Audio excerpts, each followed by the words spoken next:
Back with another draft profile video today in the secondary with Chandler Rivers out of Duke. So let's get right into it. At 5'9", 3/8 inches, 185 pounds, a ton of experience over really the past 3 seasons, becoming a full-time starter in just the second season with Duke, but making 6 starts in his freshman season out of 13 games played. He has racked up a ton of experience over the past few seasons, including over 800 defensive snaps this past year, over 900 the year before, and nearly 800 a year before that. And statistically speaking, a really strong spot. Now, allowing a high completion percentage this year, 43 receptions on 61 targets according to Pro Football Focus. That's at 70%, where he's mainly been a wide corner, done a lot of zone coverage work, however, has flashed into the slot cornerback position at times and has shown a lot of capabilities there and a lot of flexibility between man and zone coverage. 84.9 pass rating, but just a year ago, only allowed basically a 50% completion percentage, so it was in a much better spot just a season ago. 1 touchdown, 2 interceptions. The year before that, 3 interceptions, 3 touchdowns allowed. Now, one concern is 12 missed tackles. Very involved in the run game to this point in his run support, especially the closer you get him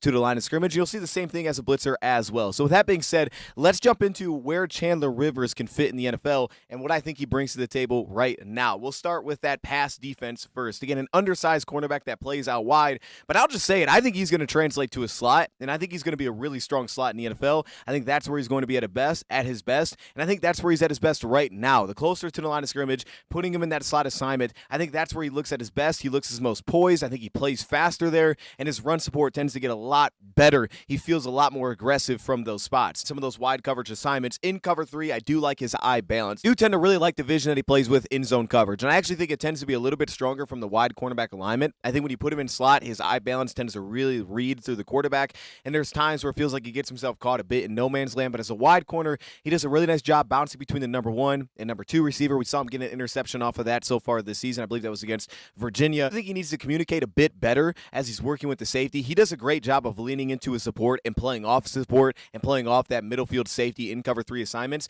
But I do think as good of a communicator as he is, especially out wide, and it's very consistent and vocal, I think that needs to get a little bit stronger between the safety to ensure that he's passing those things off consistently. His eyes do work really well, though, through zone support. The biggest knock that I have in cover 3 and talking about getting in no man's land is I feel like there's times where he doesn't squeeze routes aggressively enough. He just drops them off to safeties. And while that works, especially in some of those like red zone situations or when you get like skinny route breaks, that's where there can be too much separation created, and occasionally when a safety gets taken out of the play, he's given up too much ground to actually give support and carry the route and get back into the play, and he just gives up too much space. Route balance that he picks up when he picks up the new number 1 receiver, he has that kind of route balance. He's really strong in cover 2 zone coverage. He plays through his leverage really well. I think his trigger could be a touch quicker, especially as he's working so aggressively with eye balance to the quarterback. I think there's times where he needs to anticipate and jump a little bit faster. You'll see that in off man as well. We'll talk about that here in a second. To me, also athletically speaking, he's a little bit closer to average in some of the reactive athleticism. I think he's slightly above average.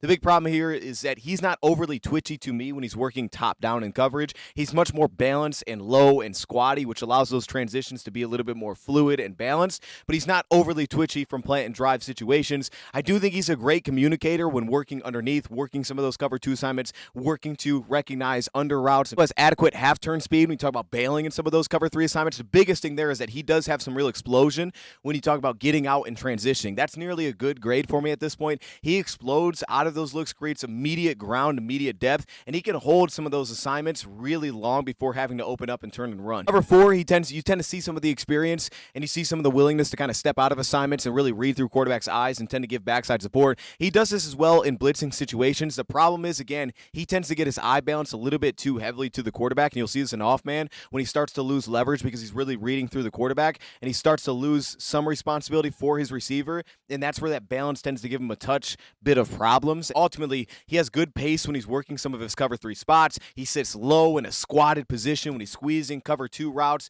works to really close off that underneath spacing. I think that's great, and he gets really balanced at the top of his drop. He will get a little bit overset in some of those cover 3 assignments just by allowing guys to get into his blind spot and oversetting by a little bit in his footwork. Even if he's in a pretty good spot, you'll still see some ground that is given up to his blind spot occasionally. Do like his timing to step down in cover 2 routes, and I like his ability to hold leverage, whether that's squeezing it to the sideline or forcing things back inside, and the timing that he has to step down on some of those routes. There's just occasions where I feel like he needs to be maybe a little more decisive for picking somebody up and making a call rather than kind of sitting in an in-between spot where he's not necessarily giving much support. However, where he is decisive when he gets thrown into some of those single high rolls, and typically that happens in man coverage. He'll bump it off and he'll go to the free safety alignment, and in those cases he's incredibly decisive in those man-covered spots. The big downside of that is in truly being a safety is that because of some of that aggressiveness, he loses the ability to actually recover if he's not in the right spot. Man coverage, I do think he has a nice little feel for pads rising. He settles his feet. He protects his leverage really well. He closes with low pads, good bend, sitting really low in his stance. He's got an immediate trigger as well to chase fast motion. I think this is the best part of man.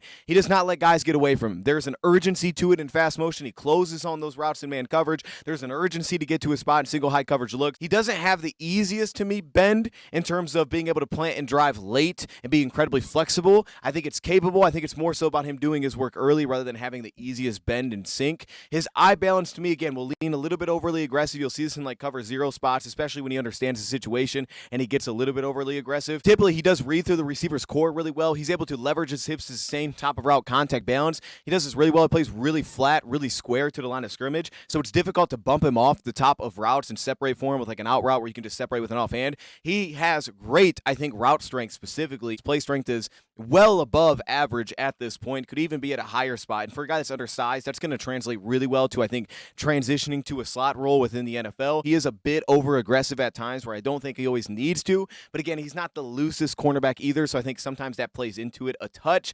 But he is dynamic at the catch point. He uses length really well, which isn't great length. It's sub 30-inch arms. But he does use it really well. He's very smooth to react to routes top down. He could just chick up that anticipation a little bit more to become a touch more of a playmaker at the catch point, to make himself play a bit faster. I think that's where it's lacking a bit. His play speed to me is slightly above average. I don't think his long speed is outstanding. I think that's adequate. But ultimately, I think his play speed could get a little bit faster, and I think it tends to play a little faster from slot. He also plays with really nice visions through man coverage assignments, really good through physicality, reads through routes. He doesn't become tunnel vision. He's got wide vision through those spots. And in man coverage, he's got a good back pedal that can create real depth. It's the same thing in half turn where he can explode off the ball. He can create some real depth and deal with elongated releases, which I think translates well for him. The biggest problem is here, he needs to make sure that he doesn't get into kind of a galloping mode. That will occasionally happen, and that forces his hips to declare. That's why I like him a little bit better for slot. You don't get some of those releases that tend to press a little bit as far vertically with some of those longer receivers. He's got good hip twitch to transition inside with the release, connect to routes. I just don't think his foot speed is outstanding. I think it's fine. I don't think it's outstanding at the line of scrimmage, but I do love his contact balance, the physicality that he can play with. He can get a little bit outmatched just in terms of size on the outside fade routes. We've seen that give him trouble at times, just winning one-on-one from some of the matchups that he occasionally just gets stuck with when he has to play on the outside. But he's got connected short area footwork with smooth transitions. We saw that against Clemson. That was consistent. Quickly collects his footwork into the stem of the route. He can disrupt timing with a jam. Quickly settles his feet, gets his footwork underneath him. He doesn't feel like he's playing outside of himself very often. That leads to a lot of contact balance and a lot of physicality at the top of the route and through those transitions. That's incredibly balanced. He's got a good feel for reading the receiver's core, as mentioned, gets leverage, plays to his leverage well, and kind of steps on those things a bit early and proactively. Good pacing for the release pace to then work into the stem of the route. He paces himself pretty well. We saw that as well against Clemson. The biggest thing for me is here, not elite in terms of the transition, gathering his footwork from pedal to opening his hips, and because that, it leads him to being a touch high, and it can get him to fall into trail a little bit more often than you would like, okay? I think the footwork's good, but I don't think it's just elite in terms of quickness, kind of the same thing with his foot speed and his mirror. That can allow him to fall into trail a little bit. He also doesn't have, I think, the best agility in terms of just fluidity connecting with complex routes where you can see some of that weaving speed, reads body language well, and he does a great job when he falls from the trail coverage at being incredibly poised, anticipating route direction. He feels very calm when he gets in the spots, and he plays underneath man coverage incredibly well, especially if you're like intentionally giving him safety up over top. He's going to play really well and poised underneath of routes and anticipate where they're going to go and step in front of those and just disrupt passing lanes. Run game to me is in a weird spot because I do like his support, but I feel like his motor runs a bit hot and cold. And this is where I question some of the mental toughness to stay in it. Georgia Tech was awesome. It started from jump. That was the most aggressive I've seen him to this point. Other games, you don't feel that same way. He does, however, especially out wide, position himself early, plays with a low pad level, forces runs back inside constantly. He does do a good job of holding his leverage. He's willing to throw his shoulder into contact, take on contact. The problem to me is his body control gets a bit messy in traffic. The finishing in traffic gets a lot just reduced to I'm going to throw my shoulder and I'm cool with that. He's got physicality, but he just allows himself to throw his shoulder. He doesn't feel overly impactful. His closing speed to me back into the play is a touch underwhelming, especially for a wide corner. His length also can limit him a bit because he's not overly long, though I do like his hand usage. I feel like he does a nice job. He's got a white move. He's very active with his hands. He fights through blocks. He could add a little bit more slipperiness, but he does play with the bend to sit around blocks and force things back inside. But I think there could be a little bit more proactive slipperiness to actually just truly avoid blocks and make more plays than he does at this point. Also will attack the ball from ball carriers when he's working in space. His aggression is really good on screen routes when he's working from the slot. It feels like it dials back, and it's much more just communication reliant from wide positions. It feels a lot more, toned down from those spots. He's also a very athletic blitzer. That shows up a lot more from the slot too. He's athletic at the catch point. He's explosive when he's in the backfield. He gets in the passing lanes. He can hop and take things away. Motor stays hot. He's in a great spot. I think the closer to the action that you get him, like we saw a lot against Georgia Tech, the better that he looks throughout the duration of a game.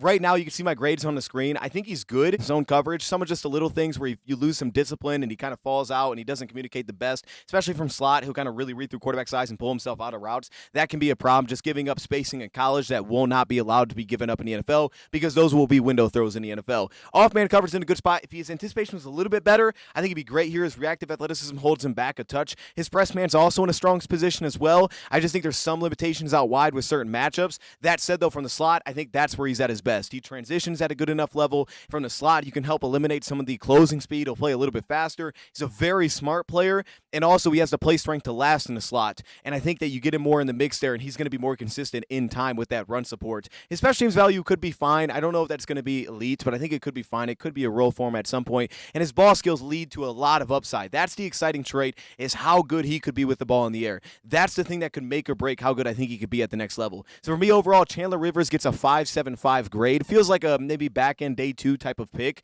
But that said, I think for that role, maybe day 3, for that role, I think that's going to be the best spot. If you need a slot, man zone flexibility, that could be your guy. Let me know your thoughts and comments below. Thank you for watching, and I'm out.